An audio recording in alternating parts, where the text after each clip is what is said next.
Hello class. Welcome back बच्चों। तो प्यारे बच्चों, स्टार्ट कर रहे हैं नया लेक्चर। और लाइबिलिटी साइड में एक चीज की चर्चा बकाया है बेटा, अदर करंट लाइबिलिटीज। तो मैंने कहा था इसको समझने में अपने आप में बेटा आधा घंटा लग जाता है। 13 अदर करंट लाइबिलिटी हैं, सब पे चर्चा करेंगे, सब सामने देख। तो पहली current other current liability current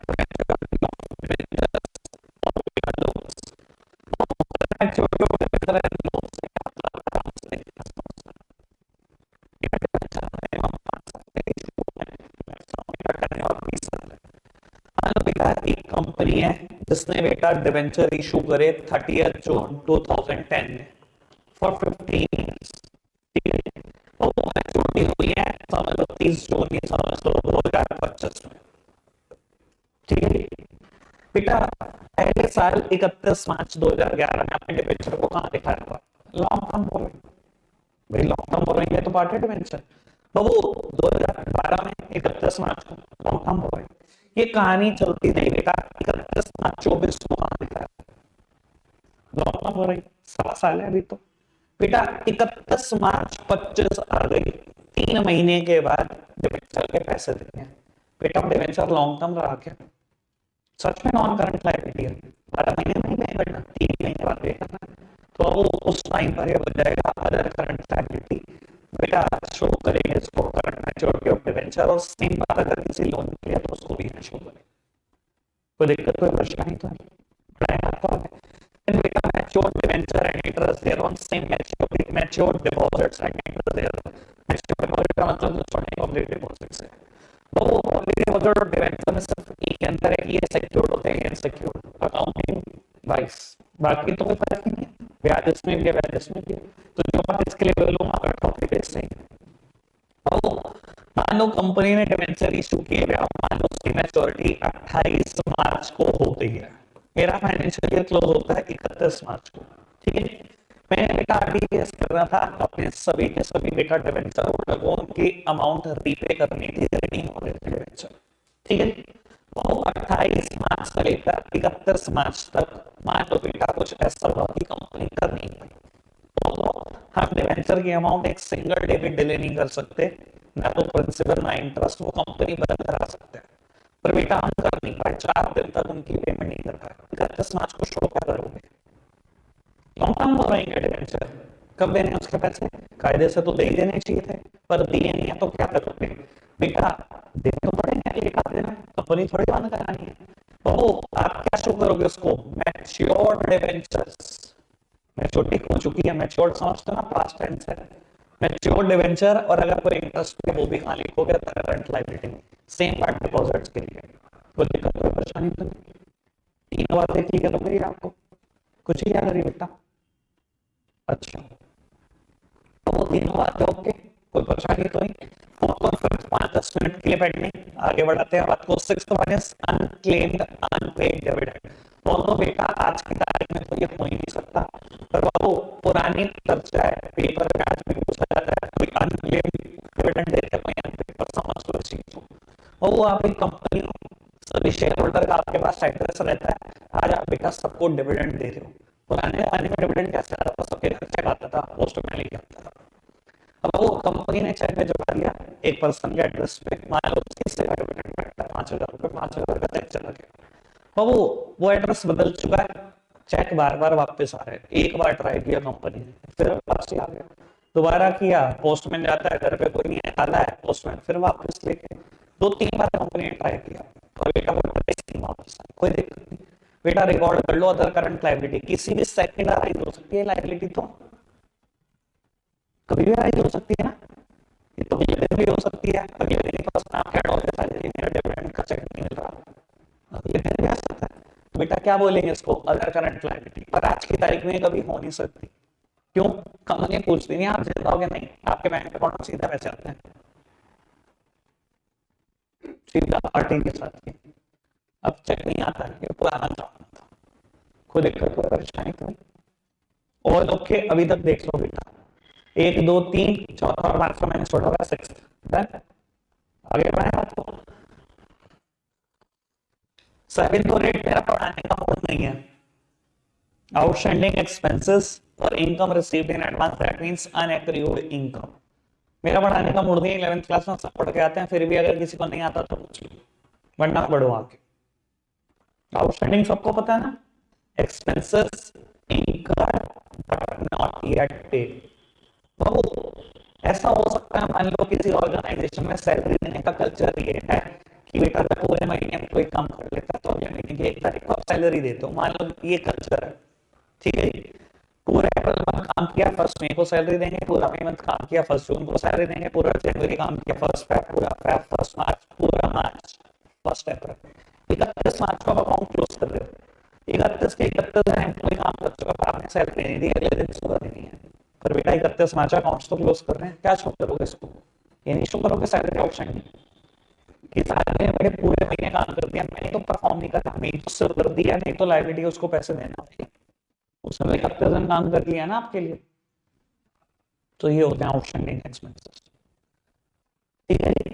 तो परेशानी तो इसलिए कि बेटा इनकम रिसीव्ड इन एडवांस, आप मेरे एंगल से सोचो, ज्यादा दूर मत जाओ, मैंने ट्यूशन फी एडवांस रिसीव कर लिया आपसे, अनएक्रूड इनकम है मेरी, बेटा आप तो फ्री हो गए, मेरी सिर्फ शुरू हो गई आपको सर्विसेज देने की, क्योंकि आपने तो कमर आप कर चुके।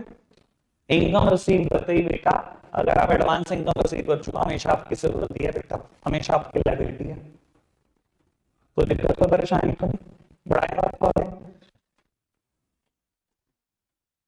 बाबू 9th 1 calls in advance and interest thereon, कैसे बता देता हूँ बेटा, जब हम वो बुक पढ़ चुके हैं बेटा, each of share each of debenture, बाबू वहां पर कॉल्स इन एडवांस का इंटरेस्ट अब अकाउंटिंग का पार्ट नहीं है, पर जब मैंने किया था तब भी अकाउंटिंग का पार्ट था, पर ये नाम पैसे याद रखते हैं सर, याद तो होगा वैसे कॉल्स इन एडवांस। मान लो बेटा कंपनी में कॉल्स ऐसे हैं, एप्लीकेशन अलॉटमेंट फर्स्ट कॉल, ऐसा होता था ना बेटा, बहुत सारे लोग बेटा अलॉटमेंट के साथ ही फर्स्ट कॉल दे देते थे, ठीक है ना।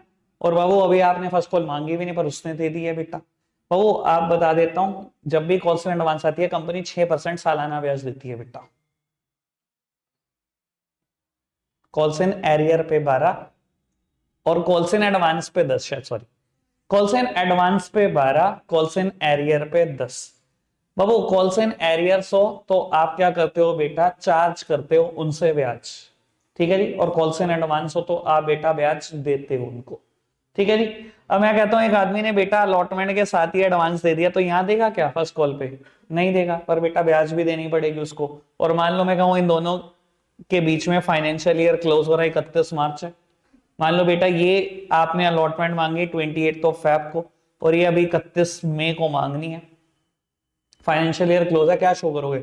लाइबिलिटी तो शो करोगे कि सामने वाले का एडवांस आया हुआ है, अभी तक मैंने तो मांगा भी नहीं है, मेरी तो सिरदर्दी हो गई शुरू, सामने वाले ने तो पैसे दे दिए, उसने तो परफॉर्म कर दिया, कोई दिक्कत कोई परेशानी तो नहीं, समझ में आती है बेटा सारी बात। बाबू उसके बाद PF payable, GST payable, although मैं बता देता हूं ये दोनों सिर्फ एक एग्जांपल, किसी भी चीज के सामने अगर पेबल वर्ड लिखा जाता है उसका मतलब होता है आउटस्टैंडिंग है। मैं कहूं रेंट पेबल, मैं कहूं सैलरी पेबल, इसका मतलब क्या? रेंट आउटस्टैंडिंग, सैलरी आउटस्टैंडिंग, ये सिर्फ एग्जांपल है जो पेपर में सबसे ज्यादा रिपीट हुए हैं, आउटस्टैंडिंग एग्जांपल, आउटस्टैंडिंग एक्सपेंसेस के ही एग्जांपल हैं ये, ठीक है जी। कोई दिक्कत कोई परेशानी तो नहीं। जीएसटी पेबल हो सकता है कि नहीं हो सकता? मैं आपको बता देता हूं जीएसटी का नियम क्या है, पूरे महीने भर परचेज सेल कर लो, उसकी रिटर्न जानी होती है अगले महीने की 20 तारीख तक, अब 24 कर दी, ठीक है जी। यानी कि पूरा अप्रैल मंथ काम किया तो बेटा 24 मई तक रिटर्न फाइल करनी है, टैक्स जमा करना उस महीने का जीएसटी। पूरा मई मंथ काम कर लो 24 जून तक, पूरा जनवरी काम कर लो 24 फरवरी तक, पूरा फेब 24 मार्च, पूरा मार्च 24 अप्रैल तक। 31 मार्च को क्या शो करोगे? जीएसटी पेबल ही तो शो करोगे कि मैंने पूरा महीने परचेज सेल कर लिया, मेरे ऊपर इतना टैक्स बैठता है, पर वो मेरे को 24 अप्रैल को सरकार को जमा कराना है, अदर करंट लायबिलिटी। कोई दिक्कत कोई परेशानी तो नहीं, बढ़ाए बात को आगे। बाबू excess application money due for refund and interest thereon, कई बार ऐसा होता है ना बेटा, ओवर सब्सक्रिप्शन का क्वेश्चन सबने किया, मेरी कंपनी दे सकती है 1 लाख शेयर, पर मेरे पास एप्लीकेशन आ गई 3 लाख शेयर की, 2 लाख शेयर ने एप्लीकेशन मनी एडवांस डाल दी भैया मेरे अकाउंट में। आपको पता है बेटा with in a specified period of time ये पैसे आपको वापस करने होते हैं, सेबी की डायरेक्शन, ठीक है जी। मैं कहता हूं बेटा इसके लिए मुझे 10 दिन मिले कि 10 दिन के अंदर मेरे सबके पैसे वापस होने हैं। 25 मार्च को ये पैसे मेरे खाते में आए हैं, 3 लाख के एप्लीकेशन मनी, मैं 1 लाख की ही एप्लीकेशन एक्सेप्ट कर सकता हूँ, 2 लाख के पैसे वापस करने विद इन 10 डेज। पर बेटा मैंने 31 मार्च तक वापस नहीं करे, क्योंकि अभी 10 दिन हुए भी नहीं है, 4 अप्रैल तक वापस करना है। 31 मार्च को शो क्या करोगे? अदर करंट लायबिलिटी, कि मेरे पास लोगों का एडवांस पड़ा हुआ है एप्लीकेशन मनी, मुझे वापसी बेचनी है। समझ में आई बेटा बात?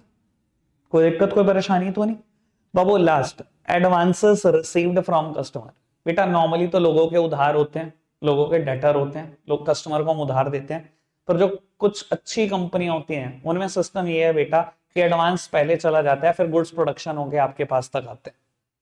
ठीक है ना? मैं अभी बात कर देता हूं बेटा, अगर आप थोड़ा सा भी जानते हो, जैसे कि आप किसी ठीक ठाक कंपनी की डिस्ट्रीब्यूटरशिप ले लेते हो जो सीजनल काम करती है, सर्दियों के इनर वियर बनाती है, मैं कहता हूं बेटा रूपा का डिस्ट्रीब्यूटर बन जाओ आप, या बेटा अमूल का प्रोडक्ट बेचो, अमूल माचो ये प्रोडक्ट बेचो। और वो इनका सिस्टम सी बड़ा सिस्टम है, आप जून से लेकर जुलाई तक इतने पैसे जमा करा दो, जितना माल चाहिए जून जुलाई में पैसे जमा करा दो, फिर देंगे ये पैसे, फिर देंगे ये आपको सामान बेटा। कब देंगे? नवंबर में, अक्टूबर में। समझ रहे हो? एडवांस का कल्चर है इनके यहाँ पर, करोड़ों रुपए एडवांस आता है लोगों का, गुड्स प्रोड्यूस होके बाद में आते हैं इनके पास। समझ रहे हो? अब मैं बोलूं यही कहानी बेटा जून जुलाई ना हो, फरवरी में पैसे जाते हो तो आपने फरवरी में पैसे दिए, कंपनी ने रिसीव करे, कंपनी ने गुड्स कब देना है आपको? मान लो अक्टूबर में, 6 7 8 महीने के बाद। तो आप शो क्या करोगे इसको?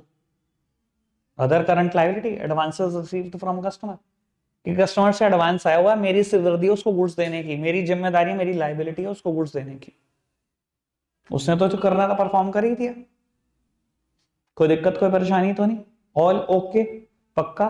बढ़ाएं बात को आगे बाबू। अब मैंने ना 4th और 5th टर्म छोड़ी हुई है, सबसे मुश्किल है, बच्चे बहुत कॉम्प्लिकेट करते हैं उसको, सिंपल रखना। ठीक है ना जी? एक ही बारी में कोशिश करना अच्छे से समझ सको इसको। नाम पढ़ना, interest accrued and due, interest accrued but not due. वैसे बता देता हूं बेटा, एक्रियूड वर्ड इनकम के लिए लगता है, एक्रियूड वर्ड इनकम के लिए लगता है, खर्चों के लिए कभी नहीं लगता, पर इन्होंने यहाँ पे खर्चों के लिए वर्ड लगा दिया। पर क्या है, लॉ से मैं थोड़ी बहस करूंगा जाकर, ठीक है ना? अब लगा दिया तो लगा दिया, चलो खैर कोई दिक्कत नहीं, समझ भी लो बेटा इस चीज को। बाबू इसका पूरे वर्ल्ड वाइड एक ही एग्जाम्पल बनेगा, सिर्फ एक, तो आराम से समझ लेना उसको। बेटा मान लो एक कंपनी ने ना डिवेंचर इशू करे और कर दिए बेटा, मान लो कैलेंडर ईयर के हिसाब से 1 जनवरी को कर दिया, ठीक है जी? डिवेंचर होल्डर से ब्याज तय हुआ 10% पर एनम, 10% डिवेंचर है, पर डिवेंचर होल्डर ने कहा साल में एक बार ब्याज नहीं लेंगे, हमें आप 2 बार दे दो, यानी कि आधा ब्याज दे दो 30 जून को और आधा ब्याज दे दो 31 दिसंबर को, ठीक है जी? यानी कि 5% यहाँ पे कर दो, 5% यहाँ पे कर दो, ठीक है जी? हो सकता है हाफ ईयरली इंटरेस्ट, हो सकता है, उसमें क्या प्रॉब्लम है?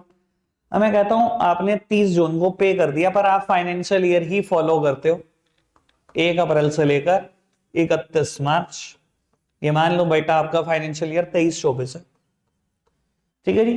30 जून को कंपनी ने क्या करा बेटा, ब्याज पे कर दिया पूरे 6 महीने का, ठीक है जी? यहां से शुरू हुआ यहां तक पे कर दिया जी। तो वो 31 दिसंबर को जब ब्याज ड्यू हुआ, आप बेटा पे नहीं कर पाए, कंपनी की फाइनेंशियल हालत ठीक नहीं थी, पे नहीं हुआ, कोई दिक्कत नहीं बाबू। 31 मार्च को कुछ होना ही नहीं था, पे होना ही नहीं था, मेरा बेटा अकाउंटिंग ईयर क्लोज होना था। अब मैं शो क्या कर रहा हूं, सुनना बेटा, ये जो 6 महीने का ब्याज देना था आपने पे किया? फटाफट बताओ, पे किया? नहीं, इसे हम बोलते हैं इंटरेस्ट एक्रियूड एंड ड्यू। मतलब एक इंटरेस्ट है जो मेरे ऊपर ड्यू हो चुका है, पर आज भी आउटस्टैंडिंग चल रहा है, मैंने पे नहीं किया। समझ में आ रही बेटा बात? मैंने क्या बोला, एक्रियूड वर्ड तो यहां है ही गलत, इनकम के लिए वर्ड एक्रियूड लगता है, खर्चों के लिए हमेशा आउटस्टैंडिंग वर्ड लगता है। वर्ड क्या होना चाहिए कि बेटा इंटरेस्ट ड्यू हो चुका है और अभी भी पे नहीं हुआ, अभी भी आपके ऊपर आउटस्टैंडिंग चल रहा है। समझ में आई बेटा बात? कोई दिक्कत कोई परेशानी तो नहीं? इधर देखना बाबू, ये 3 महीने का इंटरेस्ट आपने यहाँ पर पूरे 6 महीने का पे किया, पर रिकॉर्ड किया होगा बेटा पिछले साल का 3 महीने का और इस साल का 3 महीने का। 3 महीने का तो मैंने पे कर दिया, इन 6 महीने का मैंने पे नहीं किया। इस 3 महीने का इंटरेस्ट का क्या होगा, रिकॉर्ड ही नहीं होगा। क्या बात कर रहे हो। आपने कभी जिंदगी में कंसेप्ट सुने हैं बेटा दो, पीरियोडिसिटी और एक्रियूअल कंसेप्ट। पीरियोडिसिटी क्या कहता है, accounts will prepare for a specific period of time, generally a financial year. तो अगर मैं फाइनेंशियल ईयर के लिए अकाउंट्स बना रहा हूं तो खर्चे और इनकम दिखाऊंगा पूरे फाइनेंशियल ईयर के। दूसरी बात, एक्रियूअल कंसेप्ट क्या कहता है, अगर कोई एक्सपेंस हो चुका है चाहे वो पे नहीं हुआ, रिकॉर्ड तो करो। चाहे बेटा मेरे को यहां पर ब्याज कोई पे नहीं करना था, पर रिकॉर्ड तो करो। बेटा इन 3 महीने में ब्याज को क्या लिखोगे आप, बेटा लिखोगे interest accrued but not due. आप लिखोगे इंटरेस्ट मेरे ऊपर चाहे ड्यू नहीं हुआ, पर फिर भी वो मेरे ऊपर आउटस्टैंडिंग है, मुझे देना तो आई ना, मुझे कहीं तो दिखाना है ना उस एक्सपेंस को, क्योंकि 3 महीने लैप्स तो हो ही गए हैं ना, 3 महीने बीत तो गए हैं ना। समझ में आती है बेटा बात, कोई दिक्कत कोई परेशानी तो नहीं। बहू ये उन 6 महीनों की कहानी है जहां मैंने ब्याज मेरे ऊपर ड्यू भी हो गया पर मैंने दिया नहीं। ये उन 3 महीनों की कहानी है चाहे ड्यू नहीं हुआ, चाहे देने की डेट उससे 30 जून ही है, पर बेटा क्योंकि वो 3 महीने गए हैं मैं रिकॉर्ड तो करूंगा ही ना कि 3 महीने चले गए हैं, मुझे ब्याज देना तो है ही वो, आज नहीं तो कल। एक ही एग्जाम्पल है, ध्यान रख लेना, कोई और इसका एग्जाम्पल ही नहीं बैठता।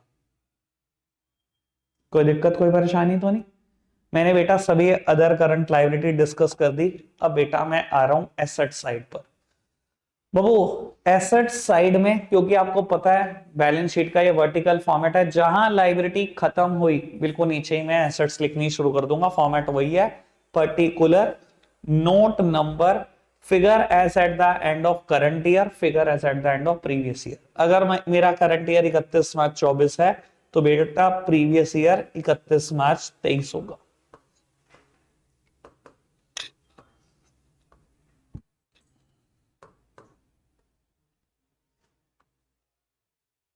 बाबू जैसे लाइबिलिटी साइड के हमने शॉर्टकट पढ़े हैं, 3 मेन हेड है, फटाफट बताओ। Shareholder fund, non current liability, current liability. Shareholder fund में share capital, reserves and surplus. Non current liability एल्डोर, long term borrowing, deferred tax liability, other long term liability, long term provision.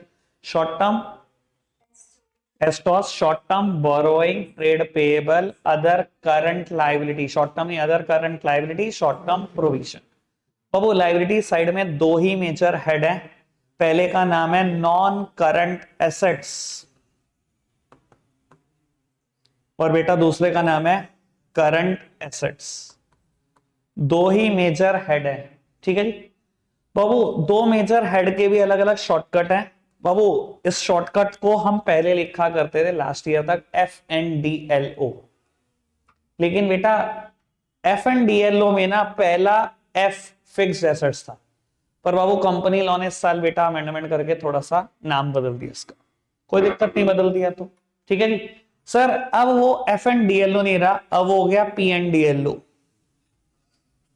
ठीक है जी। PNDLO बेटा property plant equipment and intangible assets, property plant equipment and intangible assets, ये एक बात हो गई। बाबू दूसरी बात non current investment, non current investment. तीसरी बात deferred tax assets, deferred tax assets, long term loans and advances,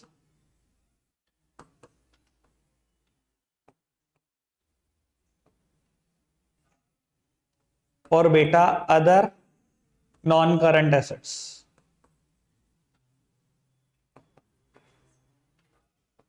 ठीक है जी।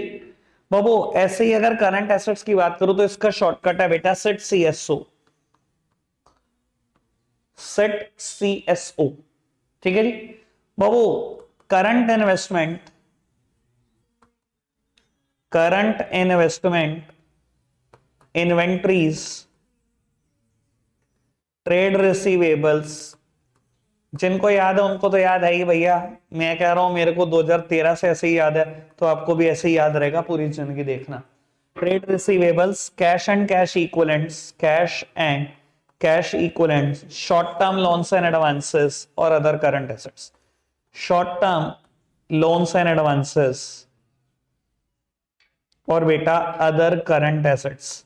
बेटा इसको 4-5 बार कर लो, बस पढ़ लो, ये अपने आप याद हो जाती है, किसी को एफर्ट नहीं डालना पड़ता इसमें। Other current assets. बाबू सबसे पहले बात कर देता हूं प्रॉपर्टी प्लांट इक्विपमेंट की, कि इसके खुद में ही 4 पार्ट है। बाबू इसके खुद में ही 4 पार्ट हैं। इसमें बेटा ए पार्ट का नाम है प्रॉपर्टी प्लांट इक्विपमेंट, बाबू बी पार्ट का नाम है इनटेंजिबल एसेट्स, सी पार्ट का नाम है कैपिटल WIP, और बेटा फोर्थ पार्ट का नाम है इनटेंजिबल एसेट्स अंडर डेवलपमेंट। पहले पार्ट का नाम है प्रॉपर्टी प्लांट इक्विपमेंट, ठीक है जी। बाबू इनके ऊपर डिस्कशन तो कल ही होगा, आज नहीं होगा, पर बेटा एक बात जिस पे मेरा डिस्कशन है वो समझ लो। बेटा जहां पर बैलेंस शीट खत्म होगी, जहां बेटा इनका टोटल हो जाएगा, बाबू टोटल होने के बाद भी अभी 2 चीजें बनेंगी, और अब मैं थोड़ा और क्लैरिटी से समझा सकता हूं। एनुअल रिपोर्ट सबने बना ली, पढ़ ली, अब सुनना काम की बात है। बाबू आपको याद होगा जब आप T form balance sheet 11th class में पढ़ते थे, तो बेटा आप बैलेंस शीट खत्म होने के बाद कंटिंजेंट लायबिलिटीज लिखा करते थे। बाबू मैं भी वही लिख रहा हूं, बैलेंस शीट खत्म हो गई, बैलेंस शीट के फुट नोट में कंटिंजेंट लायबिलिटी लिखूंगा। अभी बताऊंगा कंटिंजेंट लायबिलिटी क्या होती है, और कंटिंजेंट लायबिलिटी के बाद लिखूंगा नोट्स टू अकाउंट्स। बेटा नोट्स टू अकाउंट्स की क्या अहमियत है ये भी सुन लो। बना सबने लिया होगा project notes to accounts, but सबने देख लिया होगा, टीचर ने कह दिया होंगे 10 पेज लिखने हैं नोट्स टू अकाउंट्स में, या 10 नोट्स टू अकाउंट्स लिखने हैं, और बच्चे को कुछ नहीं पता दिन दुनिया में, टीचर को भी नहीं पता। मैं तो सीधा बोल रहा हूं, टीचर को भी नहीं पता, बताएगा क्या, वो थोड़ी सी है। अब सुन लो बेटा क्या जरूरत है नोट्स टू अकाउंट्स की। बाबू अगर मैं कहूं कि मेरे को अपने स्टेक होल्डर को, मेरी बैलेंस शीट के बहुत सारे यूजर्स हैं जिनको मैं स्टेक होल्डर बोलता हूं। गवर्नमेंट ऑफ इंडिया भी मेरी बैलेंस शीट देखकर टैक्स कैलकुलेट करती है, मेरे अकाउंट्स देख के टैक्स कैलकुलेट करती है। बेटा मेरे बैंक वाले भी देखकर ही बेटा मुझे लोन देते हैं। बेटा मेरे क्रेडिटर भी मेरे को उधार सोच समझकर वो बैलेंस शीट पढ़कर ही देते हैं। बेटा मेरे डेटर भी देखना चाहते हैं कि मैं क्या कमा रहा हूं, सब कुछ हर बेटा बहुत सारे यूजर होते हैं कंपनी के एंगल से, सोचो उसकी बैलेंस शीट के, जिन्हें हम स्टेक होल्डर बोलते हैं। बेटा अगर कोई बात मुझे अपने स्टेक होल्डर को बतानी है जो बहुत इंपॉर्टेंट है, पर वो बात क्वालिटेटिव इन नेचर है, क्वांटिटी में डिफाइन नहीं की जा सकती, तो कहां बताऊं। बेटा पूरे SPL अभी आपने पढ़ा नहीं है, पर वहां क्वांटिटी की बातें होंगी, पूरी बैलेंस शीट देखी, हर चीज क्वांटिटी में डिफाइन है। बाबू अगर कोई मुझे क्वालिटेटिव बात ही बतानी है, तो बेटा है कोई जगह बताने की, बेटा अभी तक तो कोई नहीं मिली, तो बाबू वो बात नोट्स टू अकाउंट्स में बताओगे आप। समझ में आ रही है बेटा बात, ये नोट्स टू अकाउंट्स की जरूरत है। दूसरी बात बाबू, हम हर फिगर के सामने कहीं ना कहीं नोट नंबर लिख रहे थे, वो नोट नंबर कहां डिफाइन होंगे, बेटा नोट्स टू अकाउंट्स ही तो नोट नंबर है। रिजर्व्स एंड सरप्लस को हमने नोट नंबर 2 दिया था, शेयर कैपिटल को 1 दिया था, लॉन्ग टर्म बोरोइंग को 3 दिया था। मैं कहूं रिजर्व्स एंड सरप्लस में मेरे पास 8 तरीके के रिजर्व है, मैंने आपको बताया था ना। कहीं आप सोचो कि यहां मैं टोटल कर दो 3 लाख प्लस 2 लाख, ये मत कर देना, इस बैलेंस शीट को आप सड़ा नहीं सकते, पार्टनरशिप में बहुत सड़ा लिया। बेटा वो नोट्स टू अकाउंट्स में लिख कर बताओगे, वहां टोटल करके बताओगे।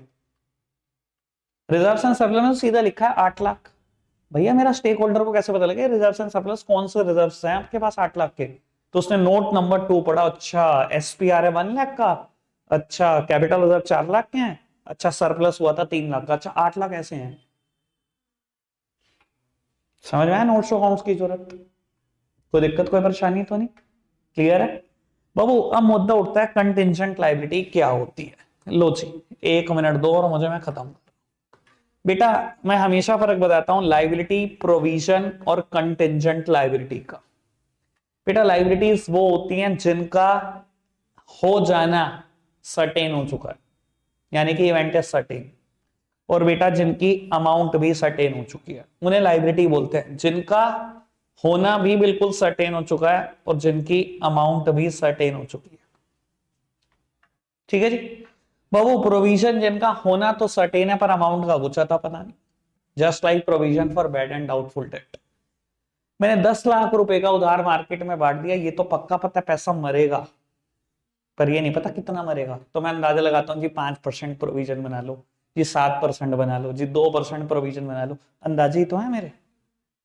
होना सर्टेन है कि पैसा तो मरेगा, पर ये नहीं पता कितना मरेगा, तो उसको प्रोविजन बोलते हैं। तो कंटिजेंट लायबिलिटी क्या होती है? जिसके होने या ना होने का ही नहीं पता, अमाउंट तो छोड़ ही दो, ये हो भी सकता है नहीं भी हो सकता। बेटा कंटिजेंट लायबिलिटी के ना 4 एग्जांपल है मेरे कोर्स में। पहला एग्जांपल लिख देता हूं बेटा, सूट अगेंस्ट कंपनी, सबसे बेस्ट एग्जांपल। बाबू कंपनी के खिलाफ कोई कोर्ट केस हो गया, हार भी सकता हूं जीत भी सकता हूं। हार गया तो कोर्ट क्या पेनल्टी लगाएगा ये नहीं पता, लॉ में तो लिखा हुआ है 1 से लेकर 10 गुना तक पेनल्टी, ये तो जज का विवेक है कितनी लगाए। तो मैं कहां लिख कर बताऊंगा बेटा, कंटिजेंट लायबिलिटी बैलेंस शीट खत्म होते ही यहां लिखकर बताऊंगा फुट नोट में कि कंपनी के अगेंस्ट एक केस हुआ है, बस इतनी सी बात। अभी तो जीतो या हारू मुझे खुद नहीं पता, जिसका होना ना होने का ही नहीं पता अभी तो। समझ में आई बेटा बात? और क्या एग्जांपल हो सकता है बेटा? बाबू गारंटी, कंपनी अपने प्रोडक्ट पे गारंटी ऑफर कर रखी है। बाबू मुझे क्या पता कोई आर्टिकल खराब ही होगा, क्या पता कोई ना भी हो, इवेंट का ही नहीं पता, अमाउंट का तो क्या ही पता मुझे अभी। ठीक है जी। तीसरा और सबसे ज्यादा पूछे जाने वाला example, proposed dividend. Proposed dividend बाबू, प्रपोज्ड डिविडेंड क्या होता है? बाबू मेरी कंपनी ने ना 10-11 महीने धंधा कर लिया है, ठीक है ना, आज 28 फरवरी है, बहुत ठीक ठाक कमा चुके। डायरेक्टर तो जानते ही होते हैं अंदर से, वो बात अलग है कि रिपोर्ट 1 साल के बाद करना है उनको। बेटा 28 फरवरी को ना बोर्ड ऑफ डायरेक्टर की एक मीटिंग हुई जिसका नाम होता है board meeting. Board of director जो मीटिंग करते हैं उसे बोलते हैं बोर्ड मीटिंग, शेयर होल्डर जो मीटिंग करते हैं उन्हें बोलते हैं जनरल मीटिंग। ठीक है जी। बोर्ड मीटिंग हुई, बोर्ड ऑफ डायरेक्टर ने अपनी मीटिंग में ना डिविडेंड को प्रपोज कर दिया कि यार हमने ठीक कमा लिया, शेयर होल्डर में बांट देते हैं। उन्होंने कहा सबको बांट दो जी डिविडेंड, ठीक है। मान लो ऐसे कह दिया उन्होंने 10 रुपए पर शेयर बांट दो डिविडेंड, जिसके बाद जितने शेयर है 10 से गुना कर ले, इतना डिविडेंड बांट देते हैं, प्रपोज किया। वो डिविडेंड का एक नियम है, हमेशा प्रपोज होते हैं in the meeting of board of directors, लेकिन हमेशा उसको फाइनल कौन करता है? Share holders. अब बेटा शेयर होल्डर्स मिलेंगे जब भी, वो फाइनल करेंगे इसको। इधर चाहे तो शेयर होल्डर इसको 0 कर सकते हैं, चाहे तो बढ़ा सकते हैं, चाहे तो कम कर सकते हैं। फाइनल हमेशा शेयर होल्डर करते हैं, बोर्ड ऑफ डायरेक्टर सिर्फ प्रपोज करते हैं। पहले बताओ ये बात समझ में आ रही है क्या नहीं आ रही है? वो बोर्ड ऑफ डायरेक्टर ने प्रपोज कर दिया बोर्ड मीटिंग में, लेकिन शेयर होल्डर का 31 मार्च तक कोई मिलना ही नहीं हुआ। इनकी मीटिंग फिक्स हुई 30 अप्रैल को। क्या करो 31 मार्च को? बेटा कंटिजेंट लायबिलिटी दिखा दो। क्यों? बेटा होना ना होना ही तय नहीं है अभी तो, पता लगे बोर्ड इन्होंने अपनी मीटिंग में कह दिया देना ही नहीं डिविडेंड, होना ना होने का ही नहीं पता अभी तो, अमाउंट तो छोड़ ही दो। क्लियर है बेटा बात? कोई दिक्कत कोई परेशानी तो नहीं? बाबू चौथी और आखिरी बात जो 11th क्लास से रिलेट करती थी, पर बिल ऑफ एक्सचेंज चैप्टर हटने के बाद 11th क्लास का मुद्दा ही नहीं रहा। बाबू bill discounted from bank, bill discounted from bank. लो पुत्र समझना जरा आराम से जरा इस चीज को भी। बाबू दो पार्टी हैं ए और बी, ए ने बेटा उधार पे गुड्स बेचा बी को, बी ने उधार पे गुड्स खरीदा ए से। बेटा इसने बिल लिखा कोर्ट में, इसने बिल को एक्सेप्ट कर लिया कोर्ट में आके, जी हाँ मैंने तेरे पैसे देने हैं, इसे से इनवॉइस नंबर से मैंने इतने का सामान खरीदा था, 3 महीने बाद तेरे पैसे दूंगा। ठीक है। इसको 1 महीने के बाद पैसों की जरूरत पड़ गई, ये बैंक चला गया, इसने बैंक को बिल लिया, बैंक ये बिल रख ले, बी से पैसे ले लियो 2 महीने के बाद, अभी 2 महीने हैं, मुझे पैसे दे दे अर्जेंट। बिल है 20,000 का, बैंक ने कहा मैं तो 19 दूंगा, 1,000 रुपये मैं भी कमाऊंगा। उसने कहा ठीक है ब्याज के तू भी कमा लेला, 19 दे। इसने 19 लिए और यूज करने शुरू कर दिया। ठीक है जी। बाबू जिस दिन इसने बैंक से डिस्काउंट करा दिया ना बिल, मान लो ये डेट है बेटा, कुछ भी समझ लो 25 मार्च, ठीक है बेटा, 31 मार्च को ना चुपचाप से लिख दियो कंटिंजेंट लायबिलिटी कि आपने बिल डिस्काउंट कराया हुआ है बैंक से। कोई पूछे क्यों बेटा, अगर 2 महीने के बाद बी ने पैसे ना दिए ना, बैंक सबसे पहले गिरेबान तेरी पड़ेगा, क्योंकि बैंक ने पैसे तुझे दिए। तो बेटा ये लायबिलिटी अभी अराइज हो भी सकती है, नहीं भी हो सकती, मुझे क्या पता, क्या बता बी पैसे ही देते तो खत्म कहानी, और बी ना दे तो आपकी लायबिलिटी आ गई। समझ में आई बात? जैसे ही बिल डिस्काउंट होता है बैंक से, वैसे ही कंटिजेंट लायबिलिटी में लिखा जाता है। ठीक है जी। अब आपने करना क्या है, होमवर्क में सुन लो। सर मैं पेन ज्यादा नहीं लूंगा, पेन आपकी है। इस बुक में ना इस चैप्टर के शुरू होते ही 3 ना एग्जाम्पल, एग्जाम्पल 1 2 3 और फिर इलस्ट्रेशन। ठीक है बाबू, ये 6 इलस्ट्रेशन 6 मिनट के भी नहीं है। शुरू के 3 इलस्ट्रेशन कैसे हैं, लाइबिलिटी के मेजर हेड बता दो, लाइबिलिटी के माइनर हेड बता दो। भैया कितनी देर लगाओगे मेजर हेड लिखने में, 3 ही तो मेजर हेड है, माइनर हेड लिखने में क्या देर लगाओगे। फिर 3 4 क्वेश्चन कैसे हैं, किसी में 5 आइटम है, किसी में 6, किनके मेजर हेड और सब हेड बता दो, जैसे कि डिबेंचर का बता दो। तो भैया मैंने पूरी लाइबिलिटी साइड फिनिश कर दी, अब तो बता सकते हो। बाबू ये तीनों एग्जाम्पल और ये 6 के 6 इलस्ट्रेशन, ये कल करके आना, आपकी जिम्मेदारी है करने की, मेरे पास चेक करने की फुर्सत नहीं है इस टाइम, आपको भी पता है कितना पढ़ाना पड़ रहा है और कितना लोड हो जाता है एक दिन में। ठीक है जी, नहीं करके आए, कोई दिक्कत नहीं, मत करो मेरी तरफ से फिर। ठीक है जी, मैं आऊंगा कल, प्रॉब्लम लूंगा, फिर आगे बढ़ाएंगे बात को। रखते आज के लिए इतना ही है, बाय बाय।